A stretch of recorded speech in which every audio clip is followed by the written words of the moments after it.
4 saisons inoubliables, 4 ans de vrais westerns sur NBC, chaque vendredi soir, de 1967 à 1971. Des millions de téléspectateurs à travers le monde entier ont été captivés par cette série.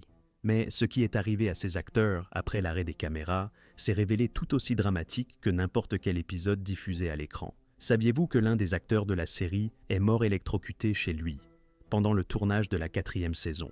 Saviez-vous qu'un autre des interprètes principaux a connu une nouvelle heure de gloire des décennies plus tard, dans l'un des westerns les plus populaires de la télévision actuelle?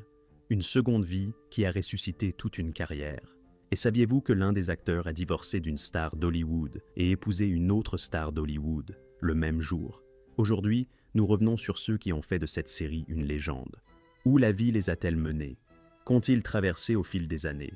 C'est ce que nous allons découvrir. Numéro 1. Leif Erikson dans le rôle de Big John Cannon. Leif Erikson était un monument de la télévision américaine. Lorsque le premier épisode de Haute Chaparral est diffusé en septembre 1967, Leif a 55 ans, un acteur accompli, pleinement formé, avec une carrière impressionnante déjà derrière lui. Son personnage, Big John Cannon, est un patriarche au sens le plus littéral du terme. Un ranchero dur et inflexible de l'Arizona, prêt à affronter les Apaches, les hors-la-loi et la nature elle-même pour protéger sa famille et sa terre. Son vrai nom était William Wycliffe Anderson. Il était né le 27 octobre 1911 à Alameda, en Californie. Avant de devenir acteur, il était chanteur dans un orchestre. Il chantait et jouait du trombone. Vinrent ensuite de petits rôles au théâtre, puis le cinéma. Pendant la Seconde Guerre mondiale, Leif a servi dans la marine américaine comme maître de manœuvre et travaillé comme photographe de combat dans le Pacifique. Il a été abattu 2 fois. 2 fois, et il a survécu les 2 fois. Pour ses faits d'armes, il a reçu 2 Purple Hearts, les plus hautes décorations militaires américaines remises aux blessés de guerre.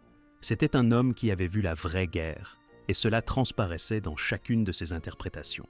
Avant Haute Chaparral, Erikson avait notamment joué dans Sur les quais, 1954, avec Marlon Brando et Showboat, 1951, ainsi que dans d'innombrables westerns des années 30 et 40.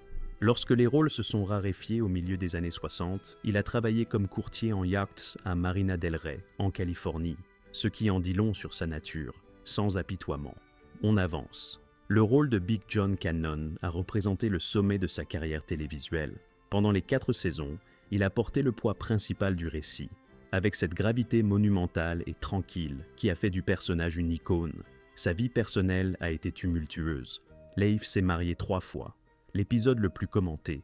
En 1942, le même jour, il a divorcé de l'actrice Frances Farmer et épousé une autre actrice, Margaret Hayes.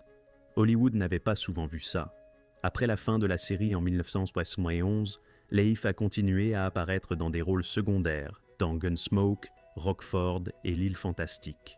Son dernier crédit est un épisode de L'île Fantastique en 1984. Le 29 janvier 1986, Leif Erikson est mort d'un cancer à Pensacola, en Floride.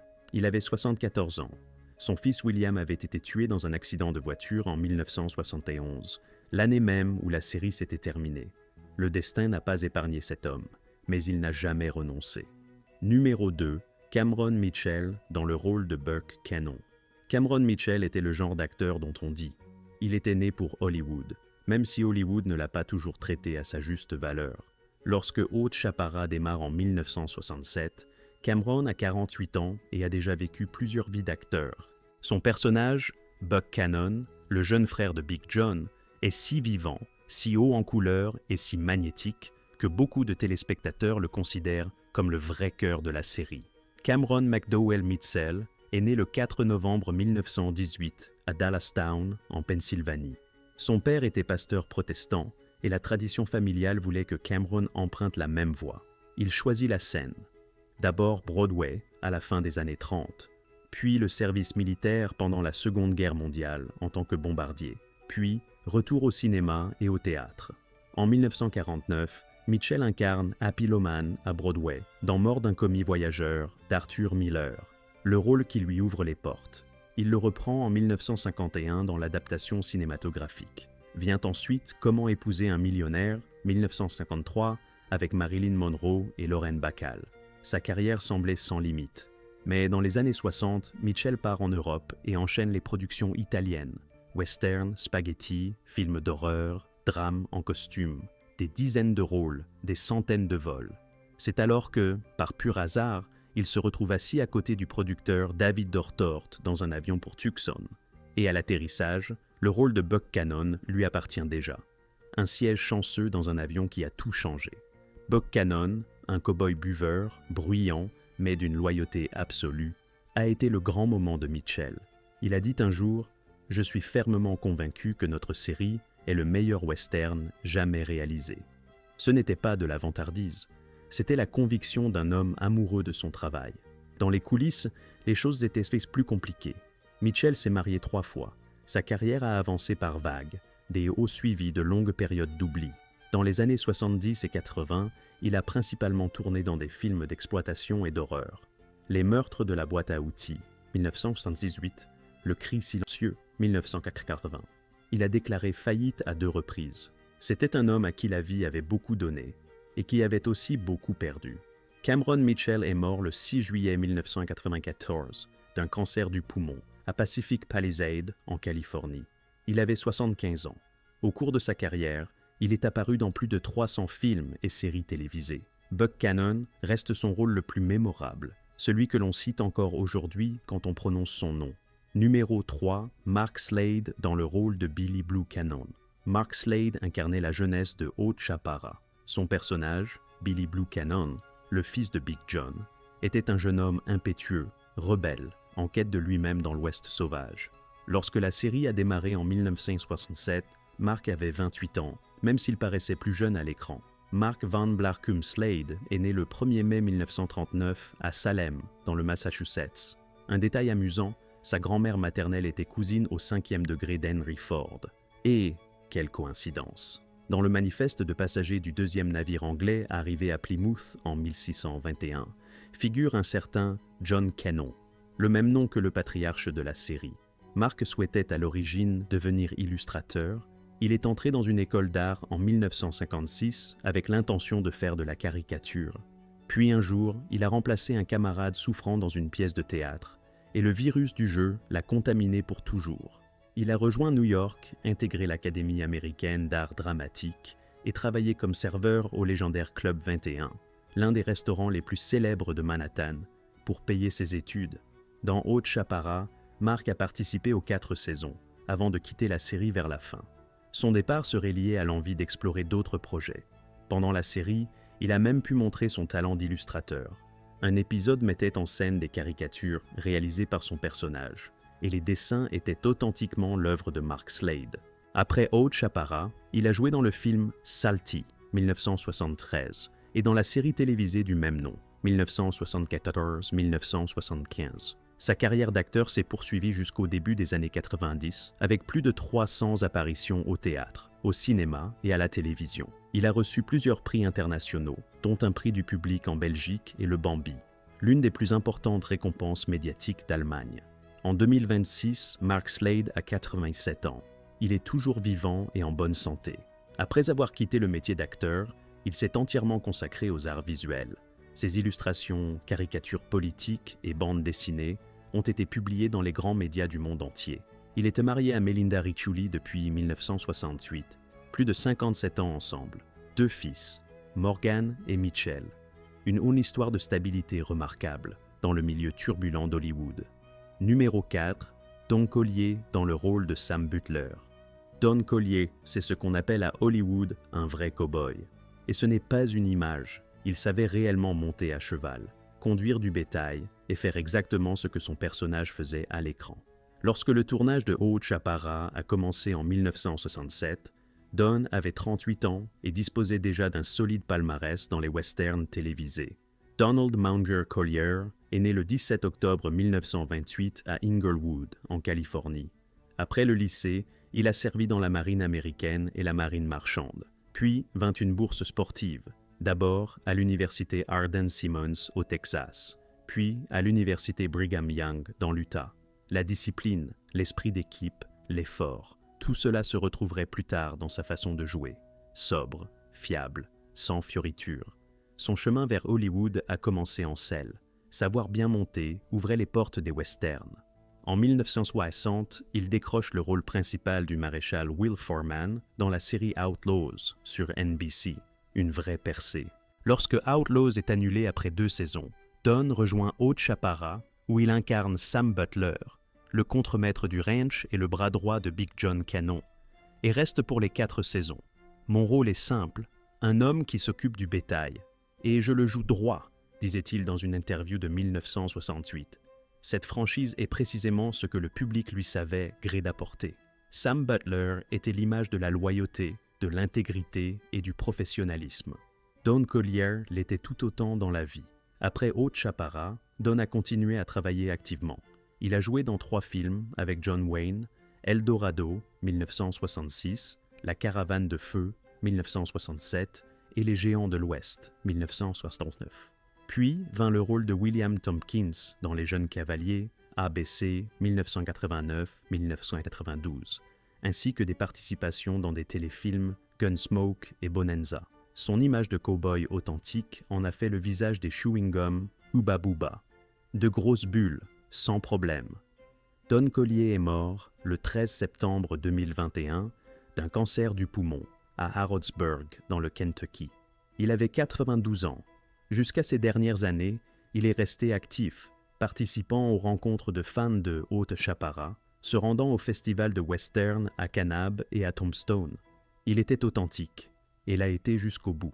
Numéro 5, Frank Silvera, dans le rôle de Don Sebastián Montoya. Frank Silvera est l'une des figures les plus extraordinaires et les plus tragiques de toute l'histoire de Haute Chaparral. Son personnage, Don Sebastián Montoya, l'orgueilleux et puissant patriarche mexicain, père de Victoria et Manolito, a été conçu comme le contrepoint dramatique de Big John Cannon. Silvera lui donnait vie avec une telle conviction que le public n'imaginait pas un instant que l'acteur était un homme noir d'origine jamaïcaine. Frank Alvin Silvera est né le 24 juillet 1914 à Kingston, en Jamaïque. Sa famille s'est installée à Boston quand il avait 6 ans. De peau claire, il a passé toute sa carrière à incarner des personnages de toutes origines, latino-américains, polynésiens, italiens, espagnols. On l'appelait l'homme aux 1000 visages. Il a tourné dans 2 films de Stanley Kubrick, Fear and Desire, 1953, et Le baiser du tueur, 1955. Il a joué le général Huerta dans Viva Zapata, aux côtés de Marlon Brando. Il a été nommé au Tony Award du meilleur acteur pour Camino Real en 1953. Silvera s'était profondément engagé dans le mouvement pour les droits civiques. En 1964, il a fondé le Théâtre de Lettres, une compagnie théâtrale à Los Angeles destinée aux artistes noirs, qu'il finançait en grande partie sur ses propres deniers et à laquelle il consacrait une énergie considérable. Son engagement en faveur de l'égalité raciale était exceptionnel pour le Hollywood de l'époque. Il était au générique de Haute Chaparral dès le premier épisode, en 1967. Le producteur David Dortor avait fait un choix délibéré, jamais annoncé publiquement, en engageant un acteur noir pour incarner un aristocrate mexicain. C'était un geste politique. Don Sebastián Montoya est devenu un personnage à part entière, l'égal de Big John en autorité, en complexité, en présence dramatique. La tragédie survient le 11 juin 1970. Frank Silvera tentait de réparer un broyeur dévié chez lui, à Pasadena, lorsqu'il a reçu une décharge électrique mortelle. Il avait 55 ans et il est mort en plein tournage de la 4e saison. Sa disparition a contraint à réécrire d'urgence plusieurs arcs narratifs. Sa veuve a intenté une action en justice de 10 millions de dollars contre General Electric pour négligence et défaut de conception de l'appareil. En 1973, l'atelier d'écrivain Frank Silvera a été fondé en sa mémoire, une organisation de soutien aux dramaturges noirs. Parmi ses fondateurs figurait Morgan Freeman. Numéro 6, Rodolfo Acosta dans le rôle de Vaquero. Rodolfo Acosta était l'un de ces acteurs qu'Hollywood a utilisé pendant des décennies comme visage de la menace. Le bandit, le chef apache, le méchant. Haute Chaparral lui a offert quelque chose de radicalement différent. Son vaquero, un employé du ranch, était un personnage traité avec respect, compétence et réelle profondeur. C'était rare pour les acteurs mexicano-américains de cette époque. Rodolfo Pérez Acosta est né le 29 juillet 1920 à El Paso, au Texas. Lorsqu'il apparaît pour la première fois dans Haute Chaparral en 1967, il a 46 ans et une riche carrière derrière lui. Cinéma mexicain, service dans la marine américaine pendant la Seconde Guerre mondiale, études au Palais des Beaux-Arts de Mexico. Ses traits marqués et sa présence physique imposante en avaient fait le choix naturel pour les rôles de méchants dans les westerns hollywoodiens, chefs apaches, hors-la-loi, escrocs dans des dizaines de films. L'un de ses rôles les plus mémorables est celui du capitaine des rurales mexicains dans La Vengeance aux deux visages, 1961, de Marlon Brando. Dans Haute Chaparral, Acosta a participé aux 2 premières saisons, 1967-1969. Son personnage savait conduire le bétail, cuisiner, prodiguer des soins et même parler quelques mots d'apache. Le rôle avait été conçu par les scénaristes comme une image positive de l'homme mexicain, compétent, digne de confiance et pleinement humain. Dans les coulisses, l'histoire était bien plus sombre. Acosta a été écarté de la série en raison d'une grave dépendance à l'alcool, un combat qu'il a poursuivi pendant des années. Après avoir quitté Haute Chaparral, il a continué à apparaître dans des épisodes de Bonanza et Ironside, mais les grands rôles ne sont plus venus. Rodolfo Acosta est mort le 7 novembre 1974 d'un cancer du foie à Woodland Hills, en Californie. Il avait 54 ans. En 2013, il a été intronisé à titre posthume à l'Allée des Étoiles du Western, à New Hall, en Californie, un hommage à sa contribution durable au genre. Numéro 7, Roberto Contreras, dans le rôle de Pedro. Roberto Contreras a été de toutes les saisons de Haute Chaparral et est apparu dans 61 des 98 épisodes de la série. Son Pedro, un simple employé du ranch, était un personnage secondaire au générique, mais il était présent scène après scène, donnant au Rancho Canon le sentiment d'un lieu vivant, réel et peuplé. Roberto Contreras est né le 12 décembre 1928 à Saint-Louis, dans le Missouri. Son père était le réalisateur Jaime Contreras. Sa carrière au cinéma et à la télévision a couvert près de 4 décennies, de 1954 à 1993. Parmi ses titres de gloire, Topaz, 1969, le thriller de la guerre froide d'Alfred Hitchcock et Scarface, 1983, de Brian De Palma. Cette amplitude dit déjà tout. Il est également apparu dans les scènes d'action du classique Les 7 mercenaires, 1960. L'un de ses fils, Luis Contreras, est aussi devenu acteur, perpétuant la tradition familiale. Contreras s'est toujours battu pour une représentation digne des latino-américains à l'écran.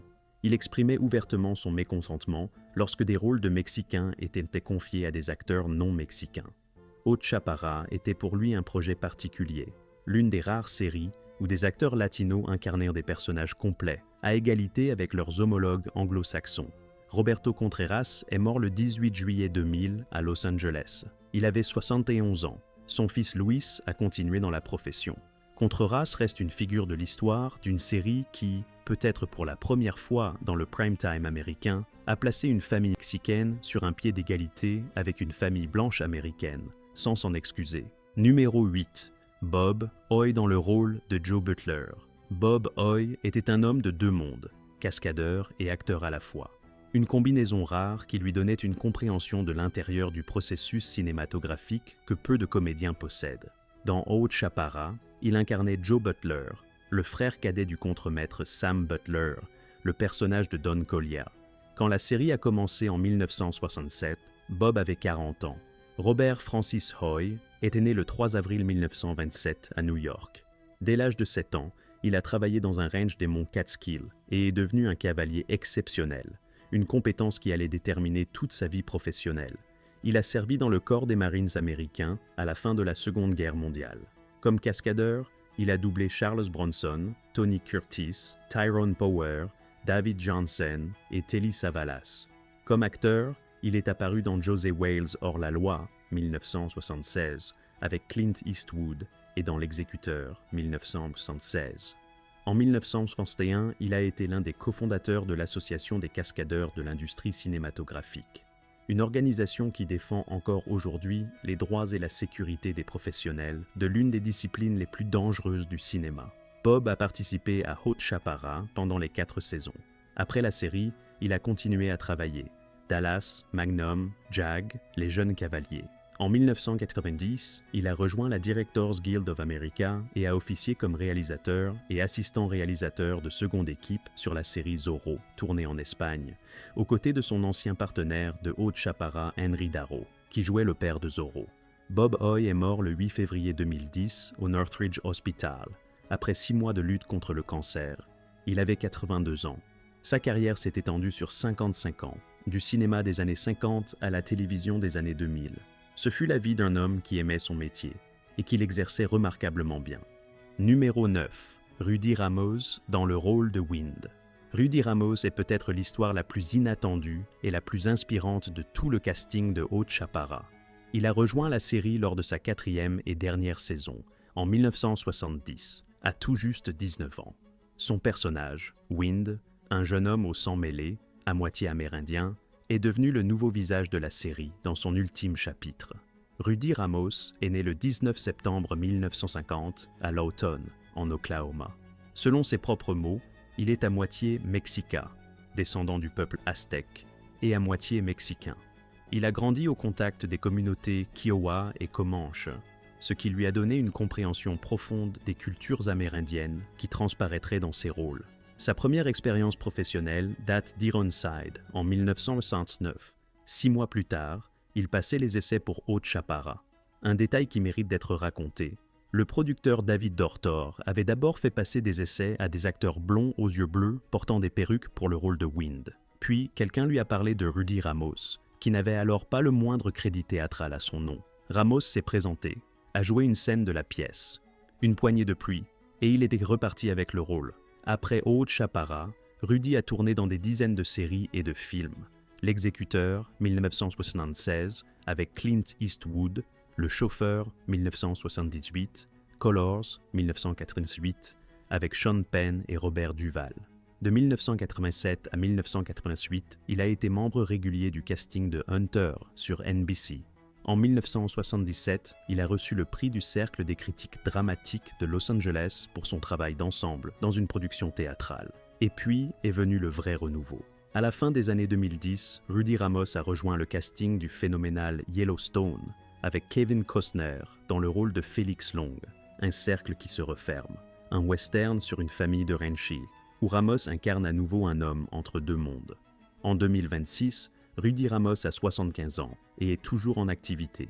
En 2019, il a été intronisé au panthéon du cinéma de l'Oklahoma. Wind a grandi et est entré dans la légende. Numéro 10, Ted Markland dans le rôle de Reno. Ted Markland était l'un de ces acteurs qui donnait à Haute Chaparra toute sa texture.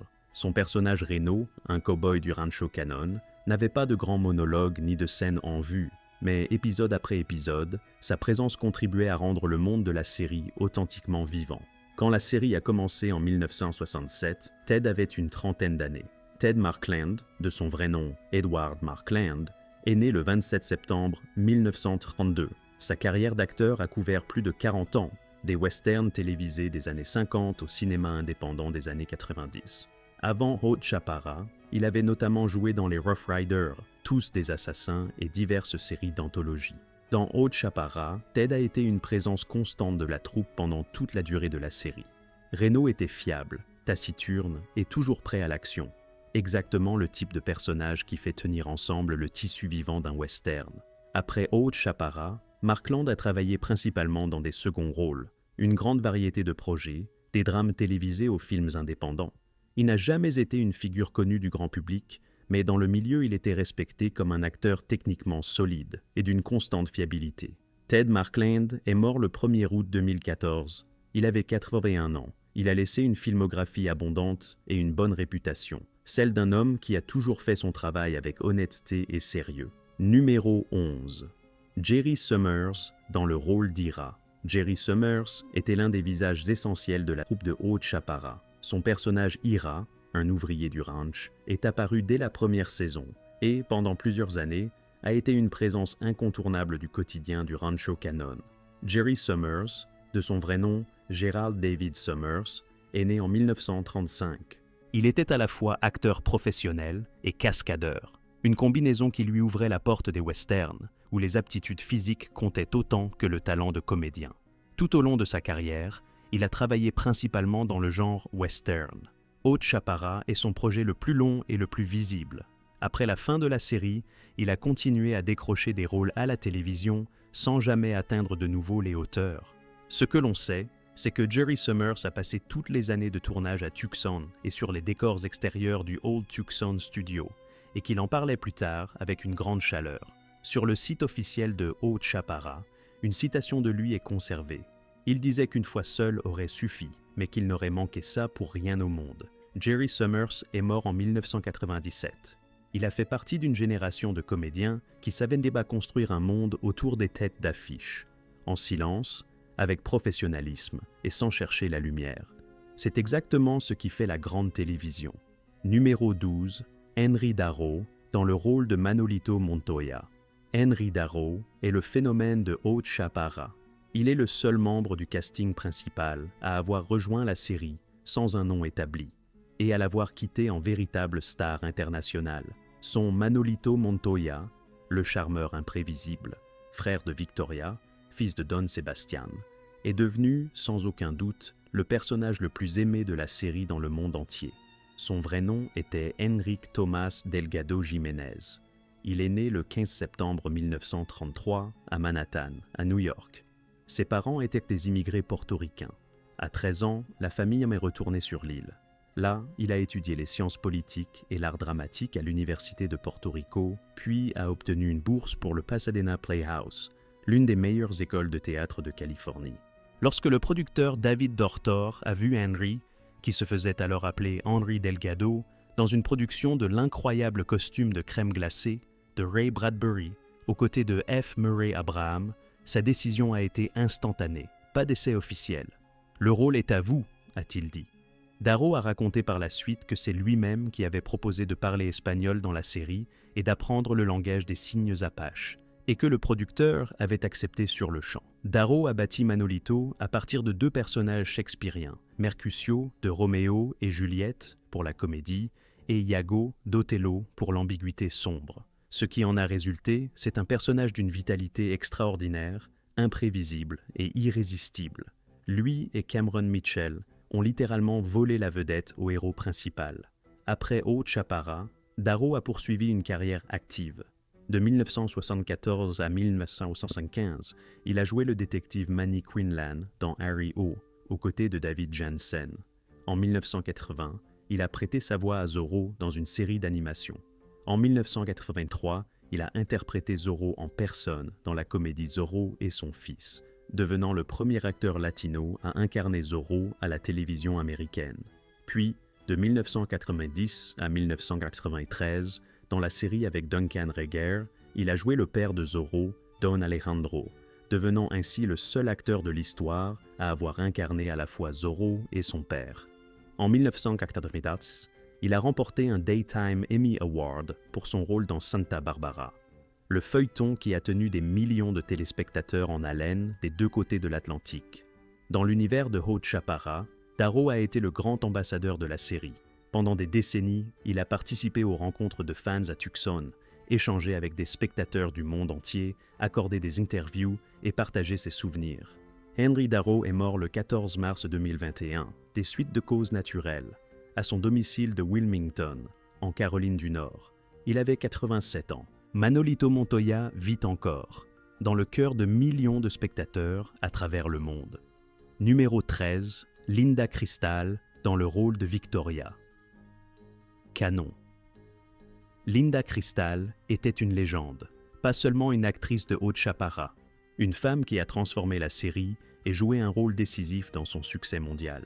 Sa Victoria Cannon, fille fière, cultivée et passionnée d'un riche propriétaire terrien mexicain, devenue l'épouse de Big John Cannon, était un personnage que la télévision américaine n'avait encore jamais vu. Son vrai nom était Marta Victoria Moya Pego Burgess. Elle est née le 23 février 1931 à Buenos Aires, en Argentine. Son enfance a été marquée par la tragédie. À 13 ans, ses parents sont morts d'une intoxication au monoxyde de carbone dans une voiture. Elle était la seule survivante. S'ensuivirent des années d'errance, des études au conservatoire de Montevideo, le cinéma mexicain, puis Hollywood. Son premier Golden Globe lui est remis en 1959, actrice la plus prometteuse, pour son rôle dans la comédie Vacances idéales, 1958, avec Tony Curtis. Vinrent ensuite Alamo, 1960, avec John Wayne et les Deux Cavaliers, 1961, avec James Stewart sous la direction de John Ford.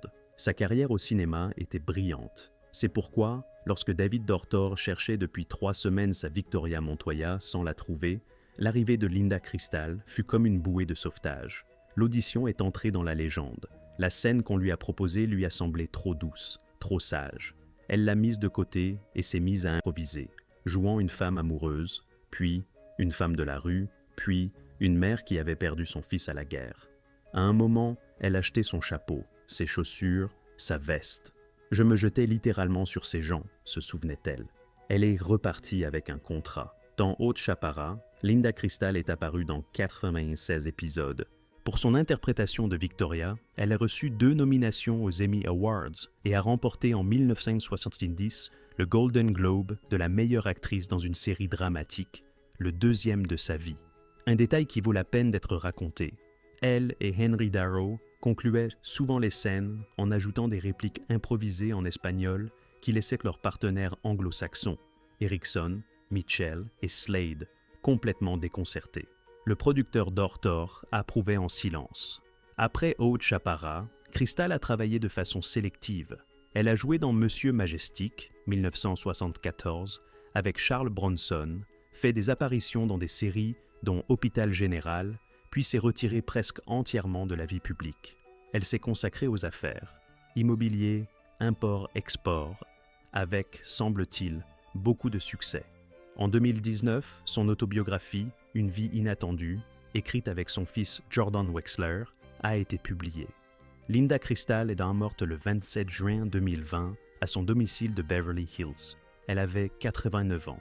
Elle s'est éteinte dans son sommeil, en silence, avec dignité, comme elle avait vécu. Son départ a été pleuré par toute la communauté mondiale des fans de Haute Chaparral. Henry Darrow, qui l'a suivi moins d'1 an après, n'a pas eu le temps de lui dire au revoir. Victoria et Manolito sont partis ensemble, à quelques mois d'écart. Le dernier épisode de Haute Chaparral, celui qui a duré toute une vie. Haute Chaparral n'était pas qu'un western, c'était une série sur une famille, différente par le sang et par la culture, qui avait trouvé le moyen de vivre ensemble, à l'écran, dans les studios de Tucson, sous le vrai soleil de l'Arizona. Ceux qui l'ont faite étaient des vétérans de 2 guerres mondiales, des immigrés et des enfants d'immigrés, des acteurs qui ont brisé des stéréotypes et changé les règles du jeu. Ils sont partis les uns après les autres. Silvera, Acosta, Erickson, Hoy, Collier, Mitchell, Darrow, Cristal. Certains sont partis bien trop tôt, d'autres ont vécu jusqu'à un âge avancé. Mais la trace qu'ils ont laissée n'est allée nulle part. Si vous découvrez cette série pour la première fois, allez la chercher et regardez-la. Si vous avez grandi avec Haute Chaparral, dites-nous en commentaire quel était votre personnage préféré, Don Collier, Henry Darrow ou peut-être Linda Cristal. Abonnez-vous à la chaîne pour d'autres histoires sur ceux qui ont bâti l'âge d'or d'Hollywood. Likez la vidéo si cet épisode vous a plu et à très bientôt.